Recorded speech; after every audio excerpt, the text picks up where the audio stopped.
Mic वगैरह की setting नहीं दिख रही थी। ये देखो पीछे क्या आने लग गया, ये क्या आने लग गया, ओबीएस का। अच्छा ये बंद करना है ओबीएस ना।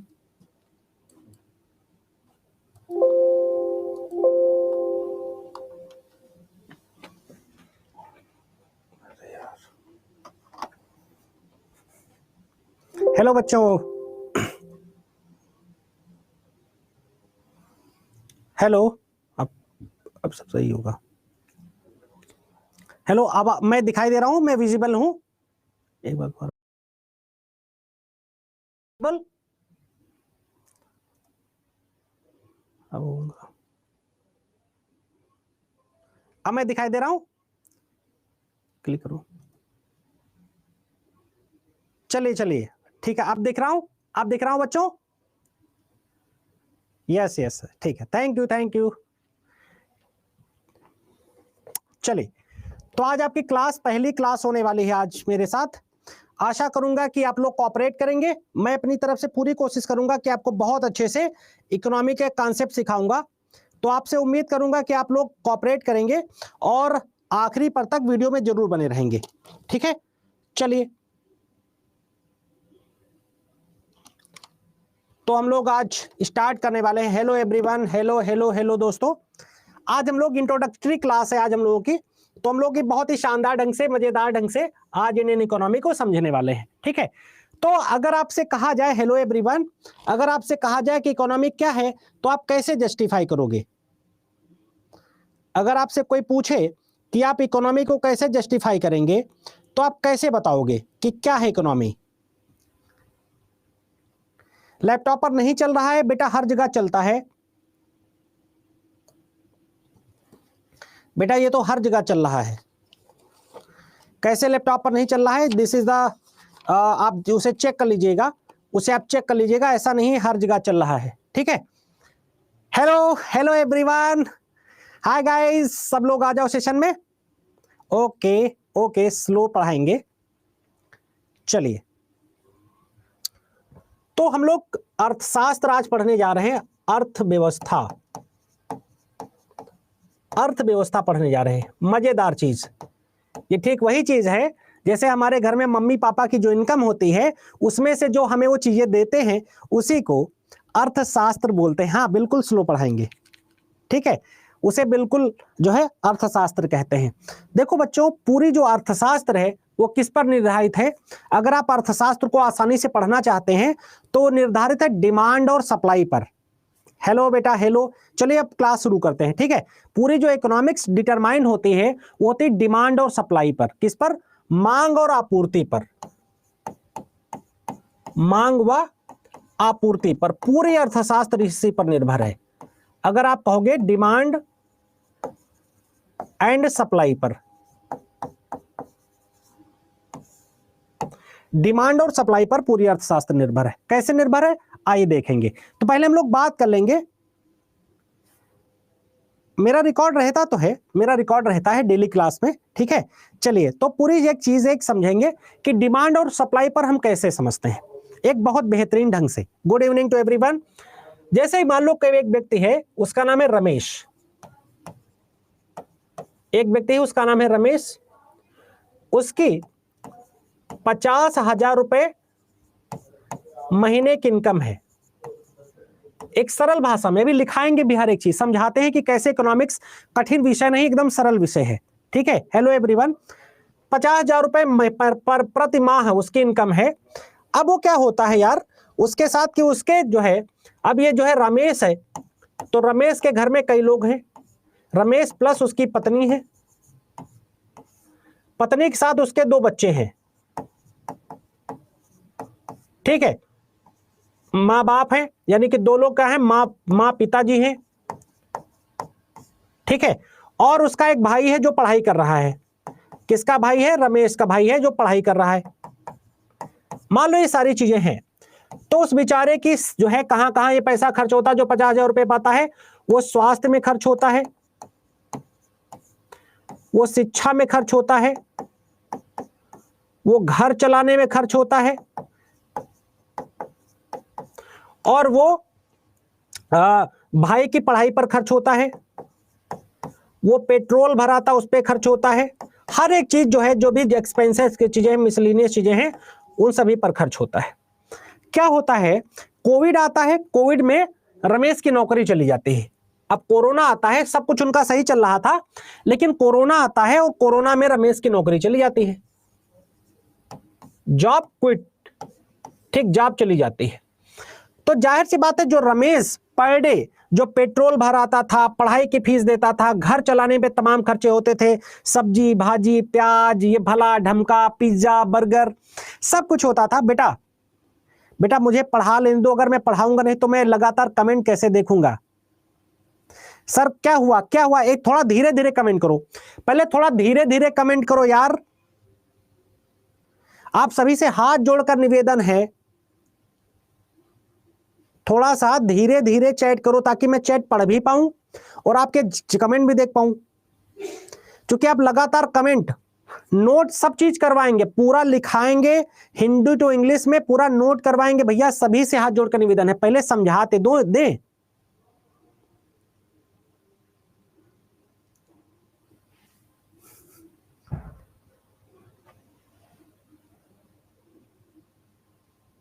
सर रिपीट, तो ये मैंने बताया कि रमेश है, रमेश की 50,000 रुपए की इनकम है और उसके पति पत्नी रहते हैं, 2 बच्चे रहते हैं, उसके माँ बाप हैं, उसका भाई है जो पढ़ता है। जो इतने तरीके के खर्चे वो करते हैं डेली, इतने के तरीके के खर्चे वो मंथली करते हैं। 50,000 रुपए में 40,000 रुपए उसका मंथली का खर्च हो जाता है। ठीक, अभी क्या है कि रमेश, कोविड आ गया, मान लो कोरोना आ गया, कोरोना में उसकी जॉब चली गई। किसकी जॉब चली गई? रमेश की। तो जाहिर सी बात है, जो हर महीने जो खर्चा करता था, ठीक है, जो हर महीने वो खर्च करता था पैसे, क्या वो खर्च कर पाएगा? वो खर्च नहीं कर पाएगा, क्योंकि उसकी आमदनी जो है क्या हो गई है? कम हो गई है। जब उसकी आमदनी कम हो जाएगी तो वो व्यय नहीं कर पाएगा, यानी एक्सपेंड नहीं कर पाएगा, और एक्सपेंड नहीं कर पाएगा तो क्या होगा कि दुकानों में पड़ा हुआ माल सड़ जाएगा, जो हर दिन, ठीक है, वो जो हर दिन यूज करता था, जो हर दिन खर्च करता था। ये एक चीज हमें याद रखनी है, ठीक है, ये चीज हमें याद रखनी है, ठीक है। तो अब ये क्या है कि जैसे रमेश की जॉब, अगर मान लो रमेश की जैसे जॉब है, जैसे जॉब रमेश की, क्या आप अपने मदर फादर की समझ सकते हो? ठीक, मदर फादर की जॉब समझ सकते हो उसी तरीके से। तो जो जॉब है उसमें जो उसके खर्च हैं, हर दिन के खर्च, तो जब वो कोई व्यक्ति पैसा खर्च करता है तो एक के साथ वो कई सारे लोगों के साथ देता है, ठीक है। चलिए, तो अब हम लोग ये समझते हैं कि डिमांड एंड सप्लाई का कंसेप्ट कैसे काम करता है। अब चलिए बेसिक तरीके से हम लोग समझते हैं, अर्थशास्त्र के बारे में बेसिक इंफॉर्मेशन से शुरू करते हैं। अभी सब समझ में आएगा, बिल्कुल परेशान हो, अभी सब समझ में आएगा। चलिए लिखिएगा, पहले कुछ चीजें बेसिक लिखिए आप लोग, ठीक है। अर्थशास्त्र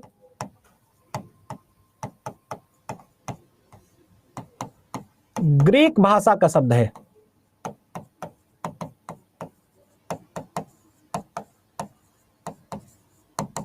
क्या शब्द है? ग्रीक भाषा का शब्द है, ठीक है। Economic words derived from Greek language, economic word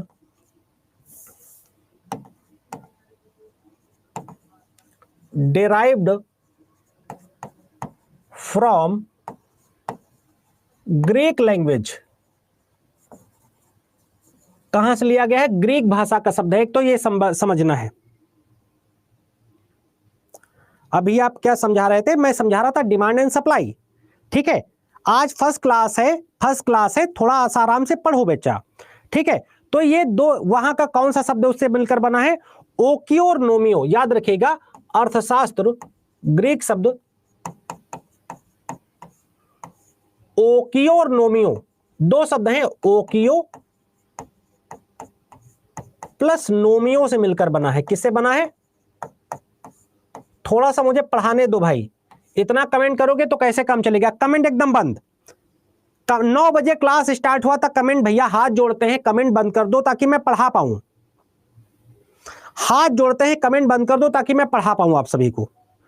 ओकियो और नोमियो से बना है, ठीक है। तो ओकियो का मतलब होता है घरेलू, इसका मतलब होता है घरेलू, डोमेस्टिक, और इसका नोमियो का मतलब होता है प्रबंधन। इंग्लिश में क्या बोला, घरेलू को डोमेस्टिक और प्रबंधन को मैनेजमेंट बोलते हैं। आप सभी को जब ना एक कंसेप्ट में पढ़ा लूंगा तो उसके बाद सब लोग चैट करेंगे, उसके पहले कोई चैट नहीं करेगा, ठीक है। तो याद रखिएगा, ये एक चीज आपको याद रखनी, जो पूछा जा सकता है कि अर्थात किस भाषा का शब्द है, तो ग्रीक भाषा का शब्द है। किन दो शब्दों से मिलकर बना है, ओकियो एंड नोमियो वर्ड से मिलकर बना हुआ है, ठीक है। ओकियो और नोमियो शब्द से मिलकर बना, ठीक है। अभी प्राइवेट कर देंगे, जिनको करना है उनको करने दो, आप लोग पढ़ाई करो, ठीक है। अब देखिए अर्थशास्त्र का मतलब क्या होता है। जैसे मान लो आपकी जेब में, सपोज करो जैसे आपकी जेब में आप लोग पढ़ाई करते हो, पापा मान लो 5,000, किसी के फादर 10,000, किसी के फादर 20,000 रुपए आपको मंथली पैसा देते होंगे, 10,000 20,000 मंथली पैसा देते होंगे। तो उस पैसे को आप क्या करते हो, एक महीने का पूरा आप अपना मैनेजमेंट बनाते हो नहीं बनाते हो, कि जैसे पापा ने 10,000 रुपए महीने भेजे, मान लो आप पटना में रहते हो पढ़ाई करने के लिए, मान लो सपोज करो कि आप 10,000 रुपए भेजे आपके पापा ने, तो आप क्या करोगे कि 3,000 रुपए रूम रेंट दे दोगे। इकोनॉमिक्स होती क्या है मैं समझाता हूं, ठीक है। उसके बाद आप 1,000 रुपए की बुक्स खरीदोगे, 500 का फोन रिचार्ज होगा। कैसे आप महीना चलाओगे अपना, ठीक है। इकोनॉमिक्स होती क्या है ना। फिर आपको कुछ मान लो कि आपको राशन खरीदना है, ठीक है, 2,000 रुपए का आपने राशन खरीद लिया, ठीक है। फिर आपने क्या करा, फिर आपको सब्जी खरीदनी डेली, तो 50 रुपए की सब्जी के हिसाब से 1,500 रुपए की सब्जी आपने महीने की खरीद ली, ठीक है। फिर कुछ और चाय नाश्ता करने का मन होता है, मान लो उस पर मिसलिनियस खर्च आपने कर दिए 2,000 रुपए। तो इस तरीके से आपका एक खर्च निकल कर आता है, ठीक है। तो आपका 3 1 4,000 रुपए हो गया, 3,500 4500 हो गया, 6500 हो गया, 70 8 और 2 10,000 रुपए, इस तरह से आपका खर्च हो जाता है, ठीक। तो इस तरह से महीना खत्म होते होते आपका काम चल जाता है। लेकिन मान लो ऐसा हो कि यार आपको जो है, जो पैसा मान लो आपको आज 10,000 रुपए मिला और आपने कल ही सारा पैसा खर्चा कर दिया, आपको आज 10,000 रुपए पापा ने दिया, आपने एक हफ्ते में, एक सप्ताह में सारा पैसा खर्च कर दिया, चाहे तो आपने जो है दोस्तों पर लुटा दिया, बॉयफ्रेंड गर्लफ्रेंड बाजी कर दी, कुछ भी कर दिया, सब हालत खराब हो गई। ये बी सी क्या कर रहे हो भाई, अभी ऑप्शन नहीं आए। इकोनॉमिक्स पढ़ा रहे मेरे भाई, मेरे बाप, इकोनॉमिक्स पढ़ा रहे, इतना कमेंट करोगे तो कुछ नहीं समझ में आएगा और मैं छोड़ के चला जाऊंगा क्लास।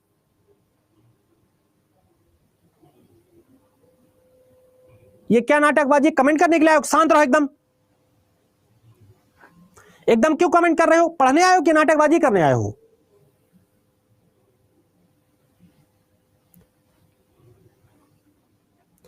इकोनॉमिक्स की क्लास चल रही, उसमें नाटकबाजी करनी, एकदम शांत नहीं पढ़ाई कर सकते क्या आप लोग।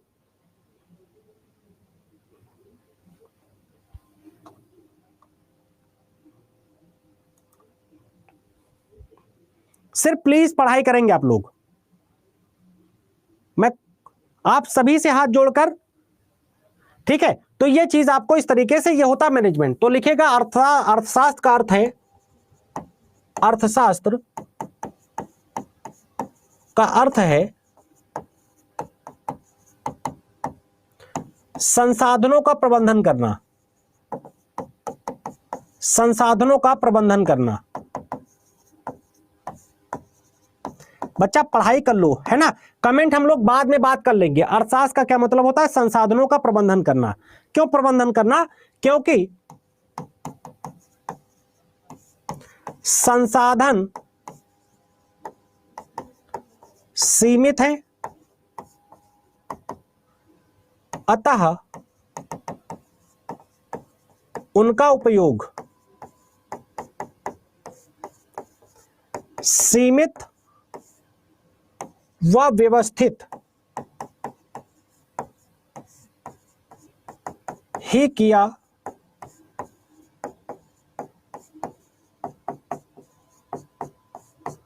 जाना चाहिए, है ना। बिल्कुल क्लियर है। हाँ इंग्लिश में भी बता रहे हैं, लिखेगा इंग्लिश में, लिखेगा the resources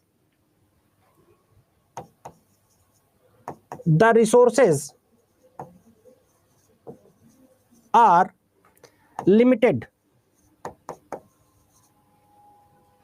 so you can use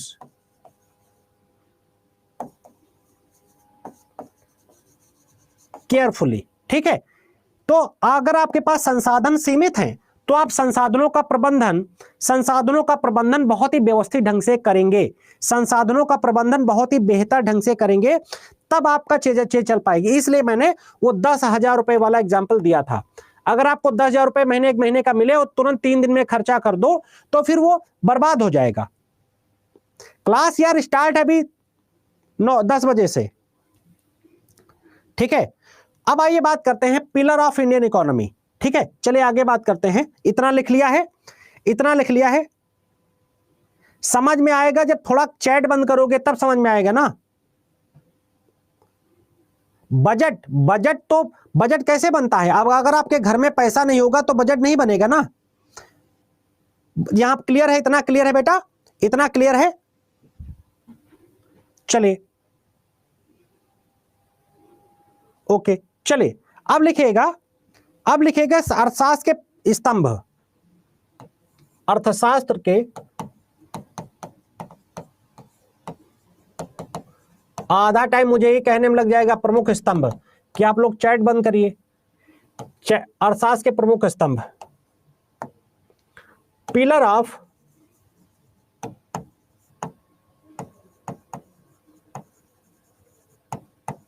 economics, है ना, पिलर ऑफ इकोनॉमिक्स। तो क्या क्या पिलर है आइए उनको देखते हैं, क्या क्या पिलर है आइए उनको देखते हैं। ठीक है, तो सबसे पहला पिलर है प्रोडक्शन, पहला पिलर है उत्पादन। ठीक है, दूसरा पिलर है वितरण, अब इंग्लिश में भी बोलेंगे उत्पादन, वितरण, विनिमय। ठीक है, विनिमय, और क्या है? विनिमय, उपभोग। नेक्स्ट पिलर आपका क्या है? उपभोग। और अगला पिलर है पब्लिक फाइनेंस, अगला पिलर है लोक वित्त। अभी इंग्लिश में भी बोल रहे हैं, समझा भी रहे हैं। लोक वित्त, कभी भी क्वेश्चन पूछे कि एक अर्थशास्त्र के कितने पिलर हैं तो कहोगे कि 5 पिलर हैं, 5 पिलर हैं। ठीक है, चलिए बहुत अच्छा। अब इसको जो है आइए इंग्लिश में लिख लेते हैं फटाक से। तो इसको बोलते हैं प्रोडक्शन, पहले को प्रोडक्शन बोलेंगे बेटा। भाई अभी समझो, पहले आज पहली क्लास है तो आप लोगों को समझना चाहिए। दूसरा क्या है? वितरण, तो इसको क्या बोलेंगे? डिस्ट्रीब्यूशन, डिस्ट्रीब्यूशन हो जाएगा दूसरा। तीसरा क्या होगा? विनिमय को क्या बोलते हैं इंग्लिश में? एक्सचेंज बोलते हैं, एक्सचेंज बोलते हैं। अगला क्या है? उपभोग, तो कंजम्पशन बोलते हैं, कंजम्पशन।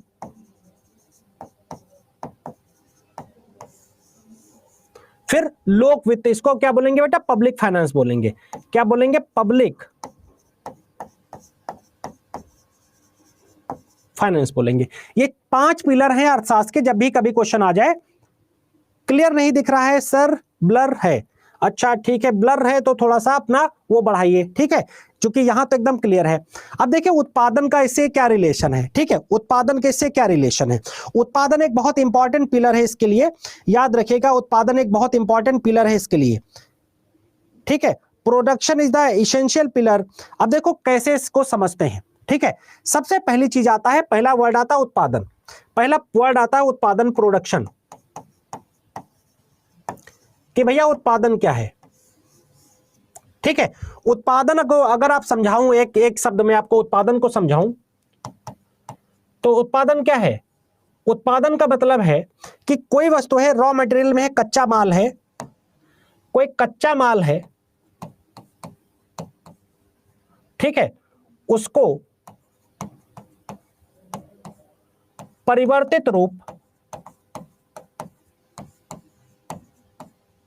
उत्पादन है। ठीक है, एग्जाम्पल के लिए बीज, ठीक है, बीज को बोकर फसल उपजाना, जैसे उदाहरण के लिए जैसे गेहूं, धान इत्यादि, है ना। कच्चा माल क्या है, कोई इनपुट डालेंगे दैट उससे आउटपुट आएगा। क्लियर है, इतना क्लियर है कि नहीं क्लियर है। उत्पादन आपको क्लियर हुआ कि नहीं क्लियर हुआ। ठीक है, इनपुट को आउटपुट में कन्वर्ट करना, लिखेगा इंग्लिश में लिखेगा input convert output, that is called production. आप लोगों ने इतने सारे मैसेज करके इतना परेशान कर दिया कि आदमी पढ़ाए तो कैसे पढ़ाए, है ना। इतना देखो, ये तो लिख तो दिया इंग्लिश में, ठीक है। अब ये समझ में आया कि नहीं आया उत्पादन क्या हुआ, ठीक है। समझ में आया कि नहीं आया उत्पादन क्या हुआ, क्लियर हुआ कि नहीं हुआ। उत्पादन समझ में आया, उत्पादन समझ में आया। जिनको पढ़ना पढ़ते रहेंगे, जिनको बकवास करनी करते रहेंगे, है ना। तो प्लीज समझ में आया, जल्दी से बताओ क्लियर है। सब बच्चा बोले, जिसको क्लियर है फटाफट बोले एक तरफ से। जब मैं बोलूंगा तब आप लोग बोलोगे। नो नो, एक बच्चे ने बोला नहीं क्लियर है, ठीक है क्लियर है। तो किसी चीज का परिवर्तित रूप फसल से, बहुत बढ़िया। अब रुक जाओ, अब रुक जाइएगा, ठीक है। अब ये हो गया उत्पादन, आपको क्लियर हो गया, ठीक है। चलिए बहुत अच्छा है। अब दूसरा शब्द आएगा उपभोग। दूसरा शब्द क्या आएगा, उपभोग। कि कंजम्पशन क्या होता है, उपभोग क्या होता है, कंजम्पशन इंग्लिश में बोलेंगे उपभोग बोलेंगे, है ना। उपभोग बोलेंगे कि भैया ये उपभोग क्या बला है, उपभोग को आइए समझ लेते हैं। तो उपभोग यार क्या है कि उत्पादन का उपयोग करना, ठीक है। तो उत्पादन का उपयोग करना, अभी समझाता हूं उदाहरण से। उत्पादन का उपयोग करना उपभोग कहलाता है। एकदम सिंपल है, इतना तो इतनी चीजें सिंपल हैं कि मैं आपको क्या बताऊं। जैसे यहां पर, जैसे इंग्लिश में लिखिएगा, इंग्लिश में लिखिएगा use of production is called, use of production is called consumption, ठीक है। अब जैसे एग्जांपल के लिए आपको समझाऊं, ठीक है। जैसे आपने घर में जो है कोई फसल उपजाई, एग्जांपल के लिए लिखेगा फसल उपजाई, जैसे धान। तो धान उपजाकर चावल बनाया, चावल पकाकर खाना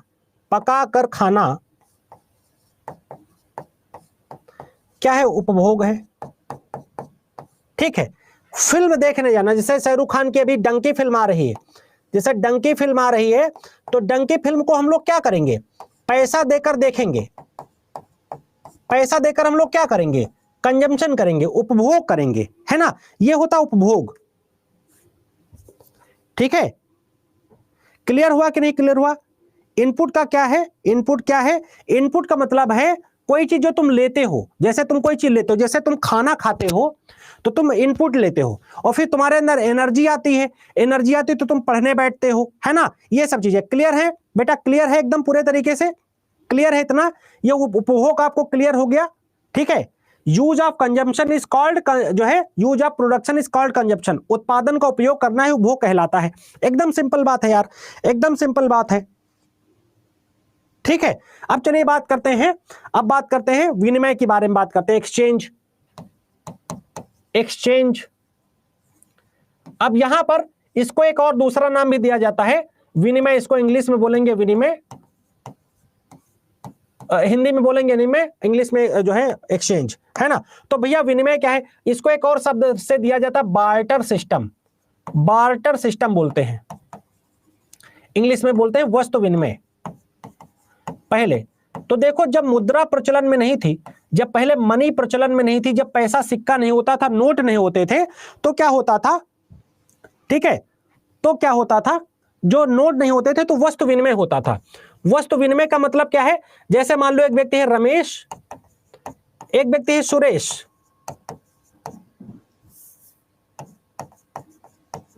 सुरेश है, अब रमेश के पास क्या है, चावल है, तो और इनके पास मान लो गेहूं है। तो पता लगा कि अब इनके पास चावल है, अब ये बेच कर कुछ ले नहीं सकते, एक्सचेंज ऑफ थिंग्स, बहुत बढ़िया, है ना। तो ये क्या करते थे, इनको चावल, इनको गेहूं की नीड है और इनको चावल की नीड है, तो दोनों लोग आपस में क्या करते थे, आदान प्रदान करते थे, एक्सचेंज कर लेते थे। लेकिन ये तब की स्थिति है जब मुद्रा चलन में नहीं थी, जब पैसा चलन में नहीं था, है ना, तो बदल लेते थे। अभी क्या है, अभी मुद्रा चलन में है, तो अब जब मुद्रा चलन में है तो जैसे भारत में से कच्चा तेल का उत्पादन नहीं होता, जैसे पेट्रोलियम का उत्पादन नहीं होता है, तो हम लोग क्या करते हैं, हम विनिमय कैसे करते हैं, हम किसी अन्य देश से, जैसे हम सऊदी अरब हो गया या अन्य कोई देश हो गया, उससे हम क्या करते हैं, हम माल खरीद लेते हैं कि नहीं खरीद लेते, कच्चा तेल खरीद लेते हैं कि नहीं खरीद लेते हैं, तो उसी को विनिमय बोलते हैं। ठीक है, लिखिएगा विनिमय का सामान्य अर्थ, विनिमय का सामान्य अर्थ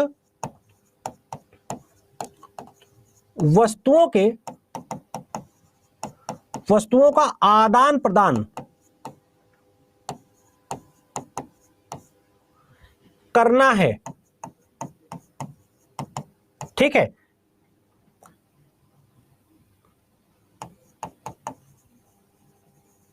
एक्सचेंज मीन्स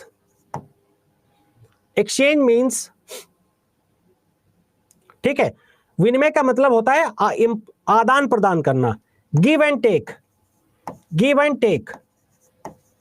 ठीक, किसी से कोई वस्तु लेना और किसी को कोई वस्तु देना। ठीक है, क्लियर हुआ कि नहीं हुआ, जल्दी से बताओ। एकदम सिंपल है, क्लियर है कि नहीं क्लियर है यार, इतना क्लियर है कि नहीं क्लियर है, गिव एंड टेक, है ना, एकदम इजी यार, इसमें कोई खास ऐसी बात ही नहीं कि जो क्लियर ना होने वाली हो, जो क्लियर होने वाली ना हो। ठीक है, चलिए अब आइए बात करते हैं, ठीक है, अब कुछ अवधारणाओं पर बात कर लेते हैं, कुछ कंसेप्ट पर बात कर लेते हैं, कुछ परिभाषाएं देख लेते हैं, कुछ डेफिनेशंस, परिभाषाएं समझ लेते हैं कि अर्थशास्त्र की कुछ परिभाषाएं हैं यार, उनको देख लेते हैं, चूंकि वो काफी एग्जाम में पूछ ली जाती हैं तो बहुत इंपॉर्टेंट हो जाती है। जैसे अल्फ्रेड मार्शल, एक नाम है अल्फ्रेड मार्शल, आपके एग्जाम में पूछ लिया जाता है, इसलिए मैंने कोट करा है अल्फ्रेड मार्शल। अल्फ्रेड मार्शल अर्थशास्त्र की क्या परिभाषा देते हैं, वो कहते हैं अर्थशास्त्र मनुष्य के व्यवहार का अध्ययन कर है। अर्थशास्त्र क्या है, वो बोलते हैं कि अर्थशास्त्र क्या है भैया, मनुष्य के व्यवहार का अध्ययन है। अर्थशास्त्र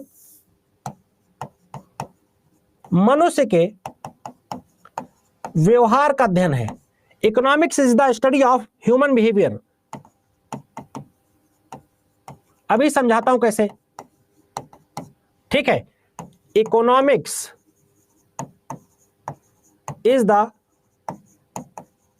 स्टडी ऑफ ह्यूमन बिहेवियर। ठीक है, अर्थशास्त्र क्या है, मनुष्य के व्यवहार का अध्ययन करता है।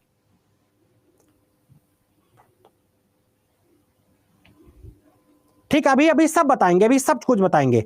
अब देखो ये चीज जो यहां पर आपको बताई है, ठीक है, मनुष्य के व्यवहार का अध्ययन, इसको समझिएगा। जैसे आप किसी मॉल में जाते हो, अब आजकल क्या करते हैं, जैसे कहेंगे कि एक जैसे कंसेप्ट आप देखते हो, कैसे मनोवैज्ञानिक तौर पर हमारे दिमाग से खेलते हैं, मनुष्य के व्यवहार का अध्ययन है।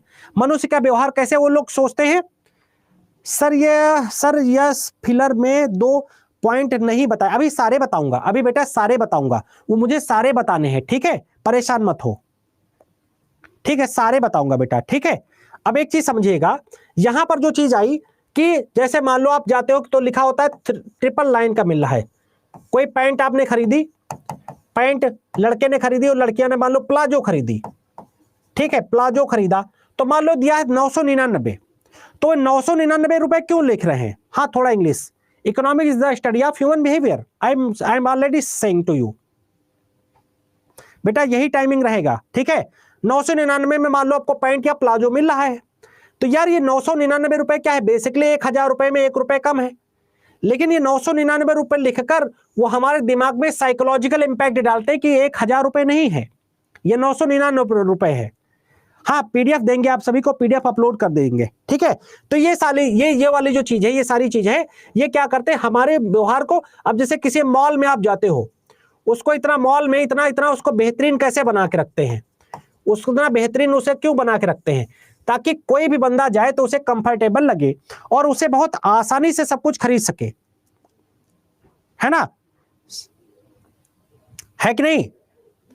क्लियर हुआ कि नहीं क्लियर हुआ? तो मनुष्य के व्यवहार को समझकर उस तरह अध्ययन करते हैं। जैसे मान लो एक तरीके समझते हैं, जैसे कोई लड़का है, जैसे मान लो एक शैंपू है, एक शैंपू को वो 1 रुपए के पाउच में भी बेच रहे हैं, 5 रुपए का भी बेच रहे हैं, 20 रुपए का वही सेम शैंपू बेच रहे हैं, 100 रुपए का भी बेच रहे हैं और 500 रुपए का भी बेच रहे हैं। तो देख रहे हैं कि अगर कोई गरीब आदमी तो 1 रुपए का पाउच खरीद लेगा, ठीक है, उससे अगर ठीक ठाक है तो वो डब्बा खरीदेगा, और उससे ठीक ठाक है तो थोड़ा सा ज्यादा क्वांटिटी में खरीद के रख लेगा।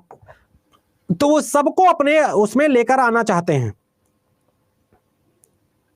अल्फ्रेड मार्शल एक नाम है, एक थिंकर है, ये चिंतक हैं, एक व्यक्ति हैं ये अल्फ्रेड मार्शल। हे भगवान, क्लियर हुआ कि नहीं हुआ बेटा बताओ? अल्फ्रेड मार्शल एक व्यक्ति है, अर्थशास्त्री हैं, जिन्होंने बात बोली है कि अर्थशास्त्र मनुष्य के व्यवहार का अध्ययन करता है। क्लियर है? एक तरफ से बोलो जल्दी से।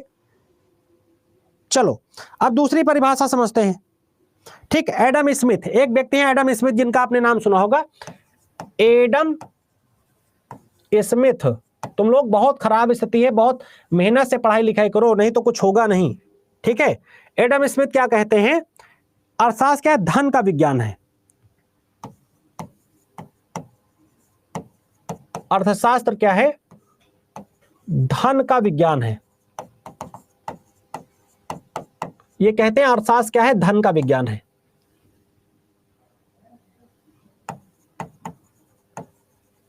Economics is science of money. ठीक, तो ये सीधा सीधा पूछ लेगा किसने कहा? एडम स्मिथ ने कहा। सीधा सीधा पूछ लेगा किसने कहा। ठीक है, ये जो है एडम स्मिथ ने कहा। अब एडम स्मिथ की पुस्तक का नाम क्या है? Wealth of Nations. ठीक है, अब अर्थशास्त्र क्या है? धन का अध्ययन है। धन का अध्ययन इसलिए कि भाई सारा अर्थशास्त्र क्या आसपास टीका है? मुद्रा के आसपास टीका है। अगर पैसा ना हो तो अर्थशास्त्र का कोई मतलब ही नहीं रह जाता। पैसा है तो इसके अंतर्गत उसका अध्ययन करते हैं हम लोग, है ना? पैसा है तो उसके अंतर्गत हम लोग इसका अध्ययन करते हैं। इंग्लैंड के थे ये, इंग्लैंड के। ठीक है, अब आइए कुछ बुक्स समझते हैं, जो कई सारी बुक्स हैं जो बहुत ज्यादा पूछी जाती हैं। कई सारी जो बुक्स हैं जो बहुत ज्यादा पूछी जाती हैं अर्थशास्त्र में।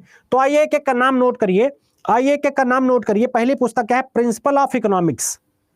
पहली बुक क्या नाम है? पहला सब लोग नोट करेंगे, प्रिंसिपल ऑफ इकोनॉमिक्स। ये बुक किसकी है? कोई बता सकता है?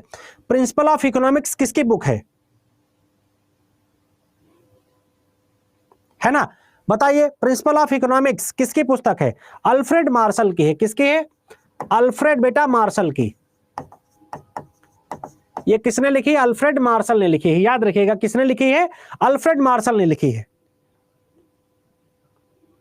दूसरी पुस्तक, nature and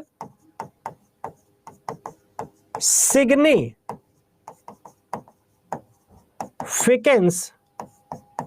nature and significance of economic science, of economic science. बच्चा ये किसकी पुस्तक है? कोई बता सकता है? ये रॉबिन्सन की पुस्तक है, पूछी जा चुकी है ये भी आपके एसएससी के एग्जाम में। ये पुस्तक किसकी है? रॉबिन्सन की पुस्तक है। ठीक है, फिर अगली पुस्तक है वेल्थ ऑफ नेशंस। ये तो आप बता ही सकते हो। वेल्थ ऑफ नेशंस किसकी पुस्तक है? वेल्थ ऑफ नेशंस किसकी पुस्तक है? एडम स्मिथ की। एडम स्मिथ की, in the theory of field of wealth of Nations, है ना? चलिए ठीक है, अगली पुस्तक है, अगली पुस्तक जो बहुत इंपॉर्टेंट है, the theory of income. Note करिएगा, ये the theory of income, the theory of income, employment and interest. ये किसकी पुस्तक है? कीन्स की पुस्तक है, जॉन मेनार्ड कीन्स की पुस्तक है। इनका पूरा नाम क्या है? जॉन मेनार्ड कीन्स की पुस्तक है। तो आपको ज्यादा चीजें याद नहीं रखना है, जॉन मेनार्ड कीन्स की पुस्तक है ना। ये चीज इतनी आपको याद रखनी है। अब हमें यह समझना होगा कि यार हम ये अर्थशास्त्र जैसा उबाऊ विषय हम पढ़ते क्यों हैं। अब हमें यह समझना पड़ेगा कि यार ये अर्थशास्त्र जैसा उबाऊ विषय हम क्यों पढ़ते हैं, हमको इसके पढ़ने से क्या लाभ हो जाएगा, इसको पढ़ने से कौन सी जो है हम चीजें कर पाएंगे।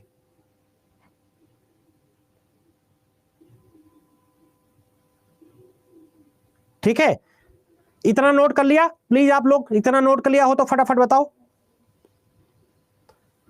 ठीक है, इनका पूरा नाम है जॉन मेनार्ड कीन्स, इनका पूरा नाम है जॉन मेनार्ड कीन्स। यही ये लिखा है, इंटरेस्ट लिखा है, theory of income, employment and interest. ठीक है, हो गया डन। चलो आगे बढ़ते हैं। देखो अब हम लोग समझते हैं कि अर्थशास्त्र का महत्व क्यों, हम अर्थशास्त्र ऐसा विषय क्यों पढ़े। तो हेडिंग डालिएगा अर्थशास्त्र का महत्व। अर्थशास्त्र का महत्व, ठीक है, अर्थशास्त्र का महत्व क्या इंपॉर्टेंस है? Importance of economics, importance of economics. ठीक, अर्थशास्त्र का महत्व।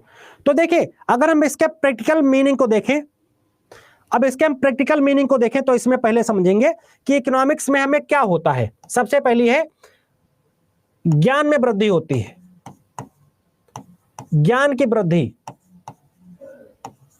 ग्रोथ ऑफ नॉलेज,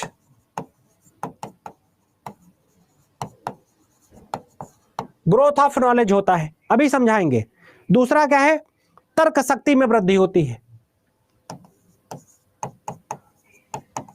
तर्क शक्ति में वृद्धि, अभी एक एक को समझाएंगे। Growth of rationality, growth of rationality. ठीक है, फिर क्या होता है? कल्याण में वृद्धि।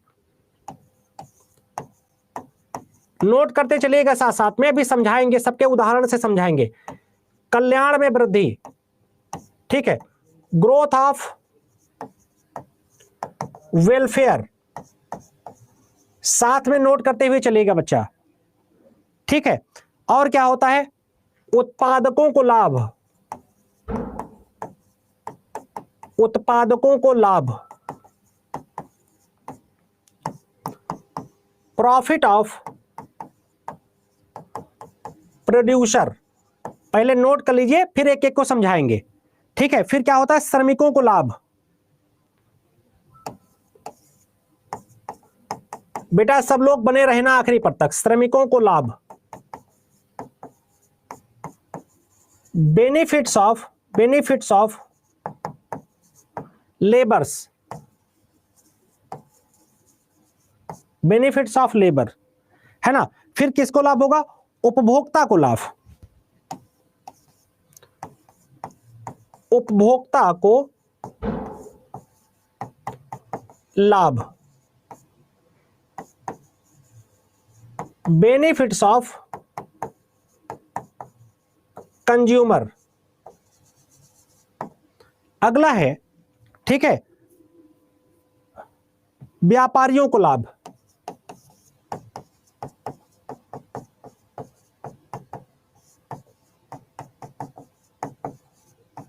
ठीक, व्यापारियों को लाभ का क्या मतलब है? प्रॉफिट ऑफ या बेनिफिट ऑफ ट्रेडर्स। अब एक एक चीज को समझिएगा, एक एक चीज को समझिएगा, उदाहरण से समझाएंगे। अगर आपको ना समझ में, जब तक ना समझ में आए तब तक बोलिएगा कि सर समझ में नहीं आया, जब तक ना समझ में आए तब तक बोलिएगा कि समझ में नहीं आया।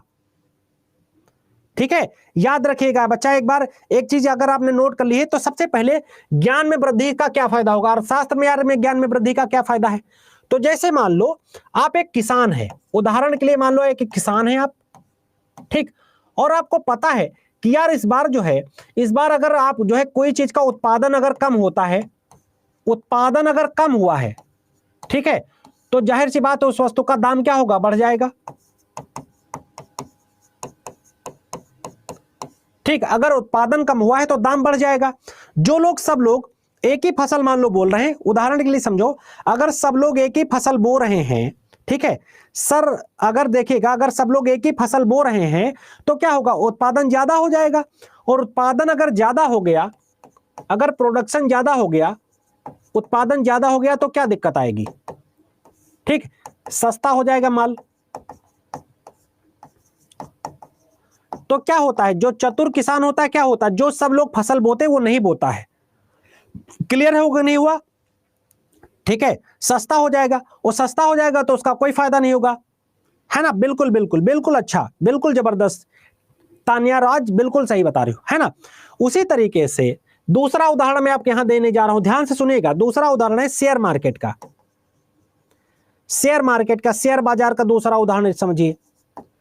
अब शेयर बाजार में जिसको ये नॉलेज है कि किस शेयर के दाम बढ़ेंगे, किस कंपनी के दाम बढ़ेंगे, जैसे मान लो अड्डा 24/7 कंपनी है, अड्डा 247 कंपनी है, अब मान लो ये अच्छी खासी आजकल चल रही है, अगर कोई इसके शेयर खरीद ले और अगर शेयर बढ़ने लगे तो उसको फायदा हो गया। और अगर कोई जानकारी नहीं है और ऐसे औंधे मुंह अगर वो जाकर शेयर उसने खरीद लिए तो जाहिर सी बात है वो तो गिरेगा ही गिरेगा ना नीचे, उसका तो नुकसान होगा ही होगा ना। इसलिए अर्थशास्त्र में ज्ञान की बहुत खास आवश्यकता होती है। और जैसे आप कोई दुकान खोलना चाह रहे हो तो आपको पता रहना चाहिए ना कि भैया आएगा आएगा आएगा, बिल्कुल आएगा, है ना। तो अगर आप उसको पता रहना चाहिए कि यार किस चीज में क्या चल रहा है। अब आपने एक चौराहे पर अपनी दुकान खोलनी चाहिए, पता लगा आपको पता ही नहीं कि वहां दुकान चलेगी कि नहीं चलेगी, है ना। तो ये चीज क्लियर हो गई कि नहीं क्लियर होगी, पहला पॉइंट क्लियर हो गया, जल्दी से बताइएगा, पहला पॉइंट क्लियर हो गया, जल्दी से बताइएगा, सब लोग बोलिएगा फटाफट, क्लियर ना हो तो बताइएगा। चलिए अभी दूसरे का समझिएगा। अब तर्क शक्ति में वृद्धि, अब बात करते हैं, दूसरा बात करते हैं तर्क शक्ति में वृद्धि। ये नोट भी करते चलिएगा, ये फटाफट नोट भी करते चलिएगा। चलिए तर्क शक्ति में वृद्धि, दूसरा पॉइंट ग्रोथ ऑफ रेशनैलिटी में, ग्रोथ ऑफ रेशनैलिटी में, ठीक, तो इसको समझते हैं। अब इसको समझते हैं, दूसरे पॉइंट को समझते हैं, ठीक है, ग्रोथ ऑफ रेशनैलिटी। साथ में एक छोटा सा एग्जांपल लिखते चलिएगा।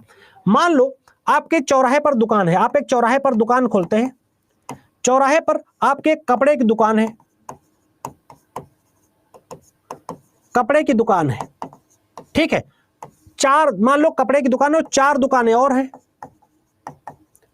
तो आपको देखना पड़ेगा कि जैसे मान लो एक आप साड़ी खरीद के लाते हो 1000 रुपए की और उस पर आप 20% का फायदा ले रहे हो, ठीक है, यानी कि 1200 रुपए की वो साड़ी बेच रहे हो आप। तो आपको देखना पड़ेगा कि दूसरे वाले ऐसा क्या कर रहे हैं जिनसे आप बेहतर ढंग से, नहीं आपको ठीक लगे तो आप नोट करो, नहीं ठीक लगे मत नोट करो, एग्जांपल, ठीक है। तो आप देख रहे हो कि यार दूसरे वाले की तुलना में हम ऐसा क्या करें कि जिससे हमारी ज्यादा साड़ियां बिके। मान लो आप 20% का फायदा ले रहे हो, ठीक, तो आपका 1200 रुपए में साड़ी बिक रही, तो आप सोच रहे हो कि 5 साड़ियां बिक जाएंगी, 5 साड़ी बिक जाएंगी, तो आपको क्या हो जाएगा, जो है 1000 रुपए का एक दिन में आपका काम हो जाएगा, एक दिन का प्रॉफिट हो जाएगा। और दूसरा बंदा जो आपसे चतुर निकला, उसने बुद्धि लगा दी और उसने ज्यादा चालाकी कर दी। उसने क्या करा, उसने कहा कि ये बेचता है 5 साड़ी और फायदा लेता है 1, ठीक है, हम लेंगे 100 रुपए का फायदा, 100 रुपए का फायदा लेंगे और हम इसकी पूरी मार्केट डाउन कर देंगे, हम लेंगे 10% का फायदा और हम बेचेंगे 40 साड़ी, पूरे मार्केट को ही डाउन कर देंगे, 40 साड़ी बेचेंगे। तो 40 साड़ी में 100 रुपए का फायदा लेकर वो कितना पैसा कमा लिया, 4000 रुपए कमा लिया। तो 4000 रुपए कैसे कमा लिया, जो कि उसने फायदे को अपने घटा दिया, और जब उसने फायदे को घटा दिया तो सब लोग उसकी तरफ बढ़कर चले गए, है ना। यही तो होगा ना, क्लियर हो गया कि नहीं हो गया बताओ। वो 4000 रुपए उसने कमा लिया, आपसे ज्यादा बुद्धि लगा दी, तो तर्क शक्ति में वृद्धि, तर्क शक्ति में यही वृद्धि, इसी का यही मतलब है। क्लियर है कि नहीं क्लियर है। हाँ, बिग बिलियन डील फ्लिपकार्ट वाले यही करते हैं, है ना सर, हाँ सर यही बिजनेस है ना। क्लियर है कि नहीं क्लियर है, पूरा बच्चा बोलो, अगर नहीं क्लियर है तो बताइएगा, ठीक है। फिर कल्याण में वृद्धि, फिर अगला पॉइंट आता है जिसे बोलते हैं कल्याण में वृद्धि। इकोनॉमिक्स आपको रट जाएगी, ठीक है, आपको बिल्कुल पढ़ने की जरूरत नहीं पड़ेगी, आपको रटा दूंगा, ठीक है। कल्याण में वृद्धि का क्या मतलब है? अब देखो, जैसे मान लो देश के युवा, देश में लोगों को अगर जॉब लग जाए या वो स्वयं का रोजगार करें, स्वयं का रोजगार करें, तो सरकार के ऊपर जो है बोझ है, तो सरकार पर बोझ कम पड़ेगा, सरकार पर बोझ कम पड़ेगा, ठीक है। सरकार को सब्सिडी कम देनी पड़ेगी, है ना। सरकार को सरकारी योजनाएं कम पड़ेंगी, सरकारी योजनाएं कम चलानी पड़ेंगी। और क्या होगा, सरकार को टैक्स भी ज्यादा मिलेगा। जब लोग काम करेंगे, ज्यादा खर्च करेंगे तो ज्यादा टैक्स मिलेगा, ज्यादा टैक्स मिलेगा तभी तो सब चीजों पर खर्चा करेंगी। जब ज्यादा उसको टैक्स मिलेगा तभी तो सब चीजों पर खर्चा करेंगे, और जब सब चीजों पर सरकार खर्चा करेगा तभी तो कल्याण में वृद्धि होगी। कैसे वृद्धि होगी? सरकार स्वास्थ्य पे खर्च कर पाएगी, सरकार शिक्षा पर खर्च कर पाएगी। सरकार का खर्च करने का मतलब है कि हम लोगों के पैसे कोई खर्च लगाती है और कहीं से नहीं लाती। स्वास्थ्य, शिक्षा, सड़क, सुरक्षा, बिजली, पानी, है ना, ये सब कहां से आएगा? जब लोग नौकरी करेंगे, लोग अच्छा काम करेंगे, स्वयं का रोजगार करेंगे और वो खर्च करेंगे, तो उसकी जेब में सरकार के पास पैसा जाएगा। चलिए, बहुत धन्यवाद। अगर मैं अच्छा पढ़ाता हूं तो आप बहुत धन्यवाद आप सभी का, ठीक है। सर आपको बिजनेस में होना चाहिए, मैं बिजनेस में ही हूं, मैं बिजनेसमैन ही हूं, मैं बिजनेसमैन फैमिली से आता हूं, ठीक है। तो ये वाली चीज आपको याद रखेगा। चलिए अब आगे बढ़ते हैं बेटा। अब बात करते हैं उत्पादकों को लाभ कैसे होगा, ठीक है। इतना क्लियर हो गया? सर ये नहीं समझ में आया, हाँ तो समझाते कल्याण में वृद्धि कैसे होगी। मान लो जैसे, सर ये नहीं समझ, मान लो शुभम त्यागी हैं, शुभम त्यागी, सुन लो एक बार, अभी सुनो, पहले सुनो। आप बहुत पॉजिटिव हो सर, आपका एटीट्यूड, चलिए सुन लो मेरी बात, अब सुन लो, थोड़ा सा बात कम काम ज्यादा, ठीक है। अब जैसे एक बात समझते हैं, जैसे शुभम त्यागी, जैसे मान लो आप नौकरी पाओगे, आप बेटा नौकरी पाओगे, और नौकरी पाओगे तभी तो आप खर्च करोगे। मान लो आपकी सैलरी 50,000 रुपए महीने की, समझाने के लिए, जब आपकी सैलरी 50,000 रुपए होगी, ठीक है, तो उसके बाद आप क्या करोगे? आप बाहर घूमने जाओगे, आप देश में कहीं भी घूमने जाओगे, आप अच्छी खासी शादी करोगे और सब चीजें करोगे, आप बढ़िया सी कार खरीदोगे, बढ़िया सा जो है अपनी वाइफ को कपड़े दिलाओगे, माँ बाप की सेवा करोगे, है ना। तो उससे क्या होगा? हर एक चीज पर टैक्स लगता है। जो हम लोग 1 रुपए की माचिस खरीदते हैं उस पर भी हम सरकार को टैक्स देते हैं, और अगर वहीं घूमने जाते हैं उस पर भी सरकार को टैक्स देते हैं। तो वो जो लेकिन अगर आप कुछ नहीं करोगे तो सरकार मजबूरी में आपके लिए क्या लेकर आएगी? लेकर आएगी कि जो है 1,000 रुपए ऐसे लोगों को दिया जाए जो बेरोजगारी भत्ता योजना लेकर आएगी। बेरोजगारी भत्ता कहां से आएगा? सरकार पैसा तो हमारा ही खर्च करके हमें ही देती है ना, लेकिन अगर आप उसे कमा कर दोगे तो फिर वो जो है ज्यादा बेहतर चीजें होंगी, है ना। तो जब सरकार की जेब में पैसा जाएगा तो ज्यादा चीजें बेहतर होंगी, है ना, ज्यादा बेहतर होंगी, तो जो है जनता के कल्याण के लिए वो पैसा खर्च करेगी। अगर उसके पास पैसा नहीं होगा तो ज्यादा उधार लेगी, उससे ज्यादा वो खर्च नहीं कर पाएगी, है ना। बिल्कुल क्लियर है कि नहीं क्लियर? आप बताइएगा, ठीक है। अब आइए बात करते हैं उत्पादकों को लाभ, प्रोड्यूसर्स को लाभ कैसे होगा। उत्पादक को कैसे लाभ होगा, ये इसको समझते हैं। उत्पादक को कैसे लाभ होगा? जो उत्पादक है, उत्पादक का मतलब है जैसे फैक्ट्री मालिक, मतलब इसको आप समझ सकते हो जैसे फैक्ट्री मालिक। अब जैसे मान लो किसी ने उत्पादन किया, अब यार वो प्रोडक्ट बिक नहीं रहा, अब वो प्रोडक्ट बिक नहीं रहा, या तो भाई दो ही चीजें हो सकती हैं, या तो बिक रहा है या नहीं बिक रहा, दो ही स्थितियां हो सकती है ना। नहीं बिकने की स्थिति क्या हो सकती है? जब लोगों को पैसा ना मिले, जब लोगों के पास पैसा ना हो। भाई तुम कोई चीज, जैसे तुम्हारा मन है कि तुम बहुत बढ़िया सा घूमने जाओ, साउथ इंडिया तुम घूमने जाओ, तुम एब्रॉड घूमने जाओ, कहीं भी घूमने जाओ, ठीक है, तो यार तुम्हारी जेब में उसके लिए पैसा होना चाहिए ना। अब जैसे तुम बढ़िया सा, उत्पादक को कैसे लाभ होगा? जैसे तुम मान लो आगरा का ताजमहल देखने गए, तो तुम आगरा में होटल में रुकोगे ना, होटल में रुकोगे तो होटल वाले को तभी तो 2,000 रुपए रूम का दोगे ना, एक रात का 2,000 रुपए पर जो है नाइट का या डे का, है ना, तभी तो होटल वाले को पैसा मिलेगा। फिर तुम किसी गाड़ी पर बैठोगे, है ना, उसको पैसा दोगे, फिर तुम कहीं खाना खाओगे, उसको पैसा दोगे। तो ये सब कब होगा? जब जब तुम्हारी जेब में सबसे पहला होना पैसा होना जरूरी है, उत्पादक को तभी लाभ होगा, वरना वो बिल्डिंग अपने लिए बैठा रहे, वो अपना खाना लिए बैठा रहे, वो अपना होटल लिए बैठा रहे, वो अपनी गाड़ी लिए बैठा रहे, तुम किसी पर नहीं बैठ पाओगे तुम्हारी जेब में अगर पैसा नहीं है। You have a good head sir, thank you very much. ठीक है, तो ये चीज आपको क्लियर होंगी, ये चीज आपको क्लियर होंगी। ठीक है, चलो छोटू आएगा लेने होटल नहीं जाएंगे, मजे मतलब पढ़ाई करो यार, आप सभी से निवेदन है पढ़ाई करो। ठीक है, तो उत्पादकों को लाभ इस तरीके से होगा। उसके लिए जरूरी है कि आदमी को नौकरी मिलती रहे, आदमी को काम मिलता रहे, आदमी कहीं ना कहीं से किसी ना किसी तरीके से उसकी स्थिति बेहतर हो। अब श्रमिक को लाभ कैसे होगा? श्रमिक को लाभ कैसे होगा? देखो, लेबर 3 तरीके के होते हैं, लेबर 3 प्रकार के होते हैं, श्रमिक 3 प्रकार के होते हैं। एक होता है स्किल्ड लेबर, दक्ष श्रमिक।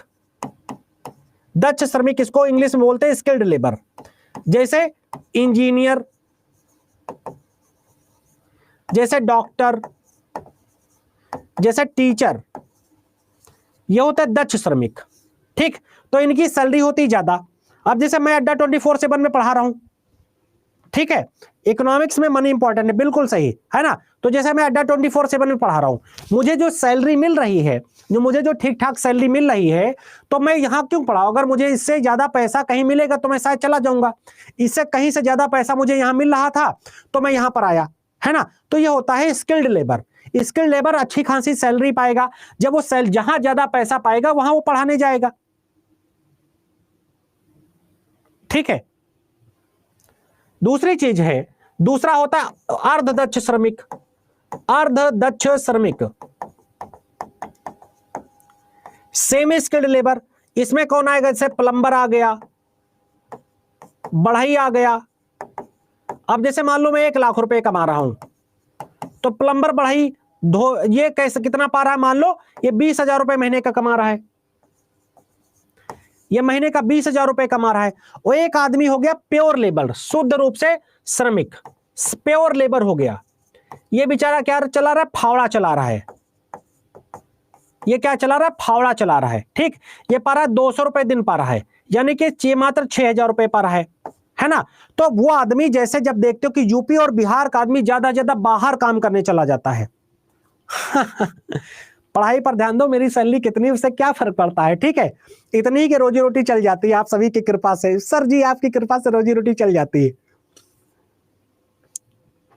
फावड़ा यार क्या है? फावड़ा का मतलब होता है कुदाल, जो फावड़ा जिसे खोद के कुछ भी खोते, मिट्टी खोदते मेरे भाई। ठीक है, तो वो जो है सारी चीजें आपको वो सारी चीजें निकाल लेंगे, है ना। रेशनैलिटी वाला फिर से, तर्क शक्ति वाला फिर से। तर्क शक्ति का मतलब है, अब जैसे तुम्हारे अंदर दिमाग है, तुम किस कंपनी के शेयर में पैसा लगाओगे? जो कंपनी ग्रोथ होगी, जो कंपनी डूब रही होगी उसमें तो पैसा नहीं लगाओगे ना, उसमें पैसा नहीं लगाओगे। जो कंपनी, तर्क शक्ति तुम्हारी क्या कहती है? डूबती नाव पर कोई पैर रखता है क्या? उसी जगह पर आप पैसा लगाओगे, उसी बिजनेस में पैसा लगाओगे जिसमें उसके बढ़ने की संभावना बिल्कुल प्रबल होगी, जिसमें उसके बढ़ने की संभावना बिल्कुल प्रबल होगी। बताओ एकदम सही बात है कि नहीं है ना। तो ये चीज याद रखिएगा। फिर क्या होगा? उपभोक्ता को लाभ कैसे होगा? अब आइए उपभोक्ता के लाभ पर आ जाओ जल्दी से। उपभोक्ता के लाभ पर आ जाओ मेरे लल्ला, उपभोक्ता के लाभ आ जाओ। सबको समझ में आ रहा है कि नहीं आ रहा? उपभोक्ता को कैसे लाभ होगा? अब जैसे मान लो यहां उपभोक्ता के लाभ को बताते हैं, उपभोक्ता कितना ज्यादा लाभ हो सकता है। अब जैसे मान लो एक जने रमेश, चलो दूसरे तरीके समझाते हैं।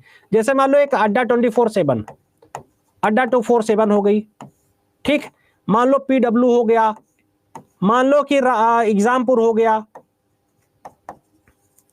ठीक, या मान लो कोई दूसरी एजुटेक कंपनी हो गई, मान लो कि हो गई तुम्हारी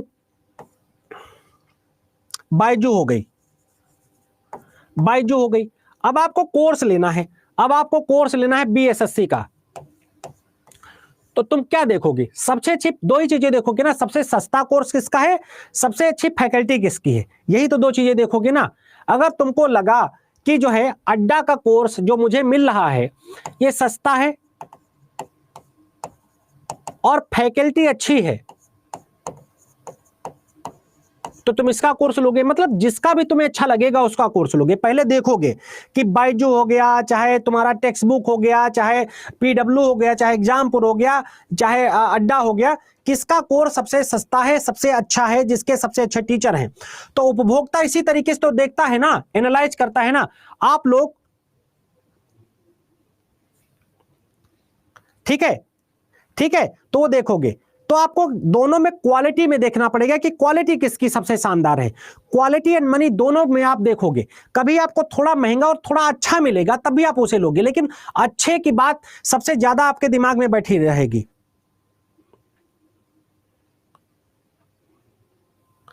ठीक है, नोट्स कल से बनेंगे, याद रखिएगा। और अब होगा व्यापारियों को लाभ, अब होगा व्यापारियों को लाभ। आखिरी पॉइंट है व्यापारियों को लाभ। तो भैया व्यापारी होता है बहुत चतुर, व्यापारी होता है बहुत चालाक, तो व्यापारी को लाभ भैया कैसे होगा, आइए इसके बारे में बात कर लेते हैं। व्यापारी को कैसे लाभ होगा, आइए इसके बारे में बात कर लेते हैं। ठीक है, ठीक है, व्यापारी को कैसे लाभ होगा, तो देखो व्यापारी को लाभ इस तरह से होगा, वो सबसे पहले व्यापारी किस तरीके से लाभ कमाएगा, वो देखेगा उत्पादन, वो जो है कोई वस्तु लेकर आएगा, जैसे कपड़ा है, कपड़ा का व्यापारी है। चलो इसका दूसरा एग्जांपल देते हैं, जैसे जैसे बिग बिलियन डे है, big billion day, big billion day के बारे में सब लोग जानते हो आजकल, बताओ बिग बिलियन डे के बारे में सब लोग जानते हो कि नहीं जानते हो? उपभोक्ता नहीं है, ठीक है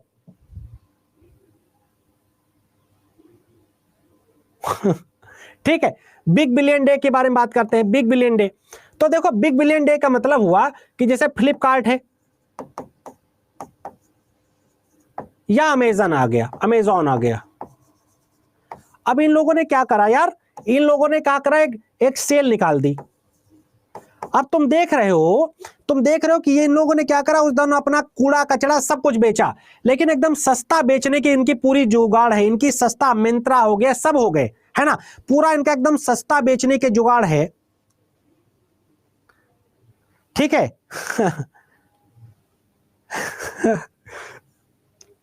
ठीक है, एकदम सस्ता खोज बेचने की जुगाड़ है। उस सस्ता बेचने की जुगाड़ में 80%, 90%, 70% का सारा डिस्काउंट वो लेकर आ गए, हर एक चीज का डिस्काउंट लेकर आ गए।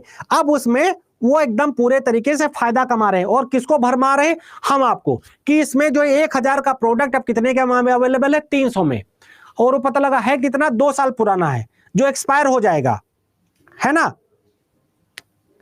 तो याद रखिएगा, है ना, बहुत सारी जो है चीजें हैं। तो ये आपको यहां से ये चीजें पॉइंट क्लियर हो गए कि नहीं हो गए, पॉइंट यहां से क्लियर हो गए कि नहीं क्लियर हो गए, जल्दी से बताओ, पॉइंट यहां से क्लियर हो गए कि नहीं क्लियर हो गए।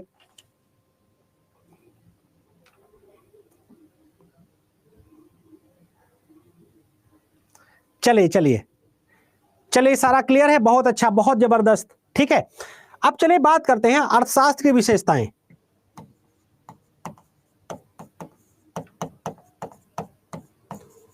अर्थशास्त्र की विशेषताएं हर एक बच्चे को क्लियर होना चाहिए, अगर किसी का क्लियर नहीं है तो तुरंत बताइएगा। ठीक है, कैरेक्टरिस्टिक्स ऑफ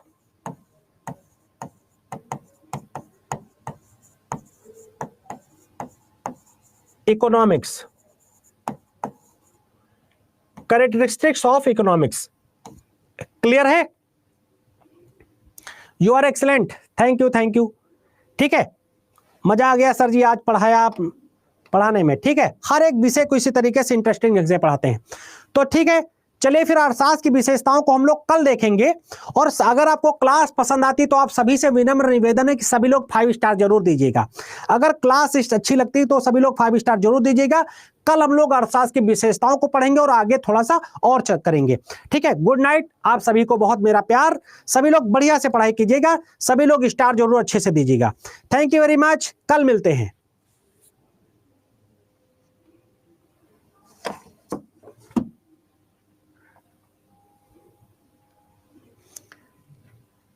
सभी लोग 5 स्टार जरूर दीजिएगा। Thank you very much, thank you thank you thank you.